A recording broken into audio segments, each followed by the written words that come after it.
Salut à tous et bienvenue dans ce petit épisode bonus de Tech Antique.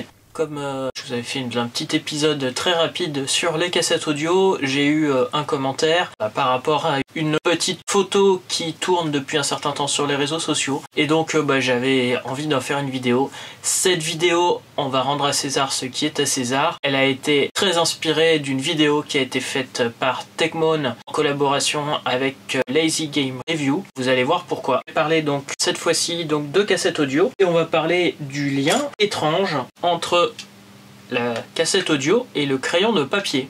Donc aujourd'hui en plus je fête mes 35 ans, j'ai fait mon enfance pendant l'âge d'or des cassettes et donc j'ai du mal à comprendre ce lien entre le crayon de papier et la cassette. Déjà, petite explication technique. Cassette audio, on a deux bobines et pour lire donc on va rembobiner d'une bobine à l'autre, tourner d'une bobine à l'autre et quand la face est terminée, on retourne et on va repasser de l'autre côté. Les tout premiers Walkman dictaphone avaient en effet juste un bouton play et un bouton stop. Très rapidement, nous avions trois touches. Je vais en avoir un à vous montrer. Voilà, sur tous les lecteurs de base, on avait trois touches. Sur tous les lecteurs un peu plus compliqués, il y en a 6 qui sont stop, avance rapide et play. Donc si on voulait passer d'une chanson à l'autre, on avait bien sûr la touche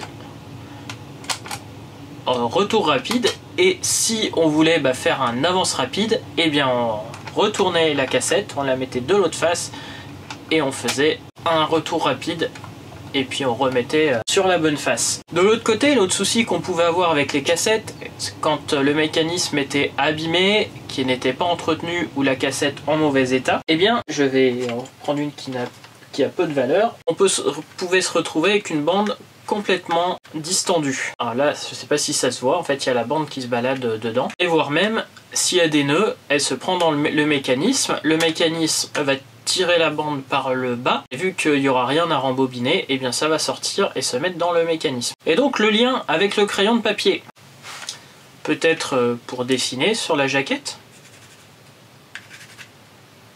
Eh bien non, en fait certains avaient l'air de se souvenir qu'on prenait un crayon de papier et on tournait.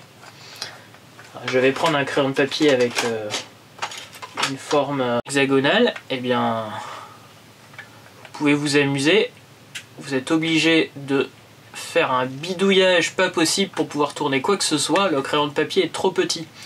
Et justement, il y a une vidéo donc de Techmoan, qui est anglais, en collaboration avec Lazy Game Review. Il s'est dit peut-être que les crayons de papier aux USA n'est pas la même taille, et bien perdu. Aux USA, les crayons de papier sont exactement les mêmes. Alors c'est quoi cette histoire de crayons de papier? Eh bien je ne sais pas qui a eu l'idée de partager ceci sur les réseaux sociaux. La solution, quand une cassette était complètement lâche comme ça, la bande était lâche, eh bien c'est de prendre un bic. Le bic de ce qui assemble, c'est la meilleure solution. Et à ce moment-là, on a pile la bonne taille pour pouvoir rembobiner. Alors l'autre chose, c'est ceux qui vont dire on va rembobiner toute la bande.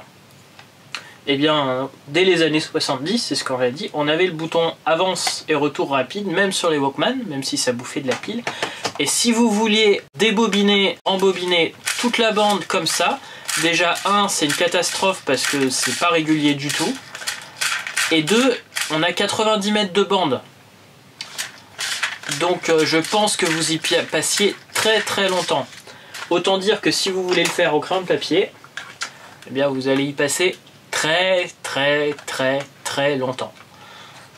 Et voilà, c'était juste pour faire ce petit épisode rapide hors série. Je vais faire sûrement un autre hors série dès la semaine prochaine. Et en attendant, eh bien, la semaine prochaine avec un nouvel épisode de Faute Antique, je vous dis à très bientôt.